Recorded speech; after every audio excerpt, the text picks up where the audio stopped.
Hi friends, అందరు ఎలా ఉన్నారు? బాగున్నారా? నేను బాగున్నాను ఫ్రెండ్స్. ఇదేమిటి అనుకుంటున్నారు? మీకు చూడగానే ఏమనిపిస్తుంది? ఎగ్ కర్రీ అనిపిస్తుందా? ఎగ్ కర్రీ కాదండి. ఇది ఎగ్ కర్రీ కానే కాదు, కంప్లీట్లీ ఫుల్ ఫ్లెజ్డ్గా చేసిన వెజ్ కర్రీ. అవునండి, మీరు వింటున్నది కరెక్టే. ఫుల్ ఫ్లెజ్డ్గా చేసిన వెజ్ కర్రీ అండి. పనీర్ పాలు తెచ్చారు, పాలు కాచాను, మొత్తం ఫట్ అని విరిగిపోయాయి.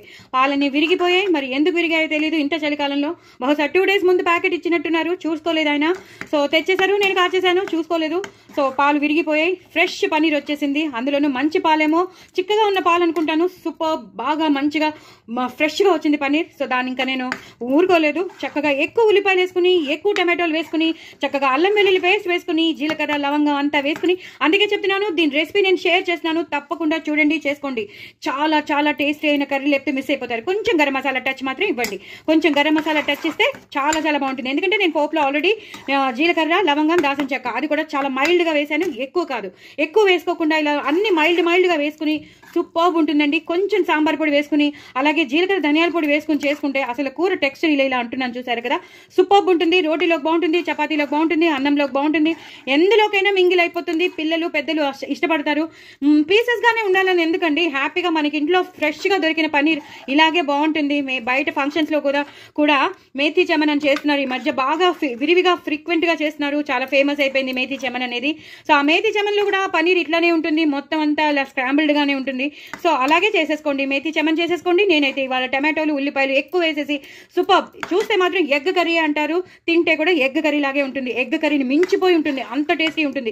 బికాస్ ఇది 2-3 రోజుల తర్వాత చేసినది కాదు, వాసన రాదు, ఫ్రెష్గా ఉండి చాలా చాలా ఫ్లేవర్డ్గా ఉండి అదిరిపోతుంది. లాస్ట్లో మాత్రం కొత్తిమీర కరివేపాకుతో గార్నిష్ చేసుకోవడం అస్సలు మర్చిపోద్దండి. చాలా చాలా టేస్టీగా ఉంటుంది. పుదీనా ఉంటే పుదీనా కూడా వేసుకోవచ్చు, అది ఇంకో ఫ్లేవర్ని తీసుకొస్తుంది. కొత్తిమీర పుదీనా అయితే వేరే ఫ్లేవర్ని తీసుకొస్తుంది. లేదు, 3 కలిపినా కూడా సూపర్బ్ ఉంటుంది. కూర మాత్రం అదిరిపోతుంది. చూసేవాళ్ళు మాత్రం ఎగ్ కర్రీ తింటున్నావు ఏంటి అని అడుగుతారు, కానీ ఇది ఎగ్ కర్రీ కాదు, వెజ్ పనీర్ కర్రీ అని చెప్పే వరకు ఎవ్వరికి తెలియదండి. అంతలా మనం మోసగించేస్తుంది, అంతలా మోసపోతాం. అంత టేస్టీగానే ఉంటుంది, అంత బాగుంటుంది. దీని టెక్స్చర్తో పడిపోతాం, అంత బాగుంటుంది. మరి ఇంకెందుకు ఆలస్యం అండి? ఇలా పూసలుగా ఉంది, అదిరిపోయింది. మనకి విటమిన్స్ వచ్చేస్తాయి, ప్రోటీన్కి ప్రోటీన్ వచ్చేస్తుంది, పిల్లలు ఇష్టపడతారు, మన క్రేవింగ్స్ తీరుతాయి, మనం తిన్నట్టు ఉంటుంది, పాలు యూటిలైజ్ చేసినట్టు ఉంటుంది, పనీర్ యూటిలైజ్ చేసినట్టు ఉంటుంది. చూసారు కదా ఎంత బాగుందో? మరి ఇంకెందుకు ఆలస్యం? కొత్త వాళ్ళు ఎవరైనా ఉంటే వాళ్ళు సబ్స్క్రైబ్ చేసుకోండి నా ఛానల్ని. అలాగే అందరికీ షేర్ చేయండి, వ్యూస్ పెంచండి, సబ్స్క్రైబర్స్ని పెంచండి. తప్పకుండా నా ఛానల్ సబ్స్క్రైబ్ చేసుకోండి. వాయిస్ ఓవర్ నచ్చినట్టయితే తప్పకుండా ఒక కామెంట్ పెట్టండి.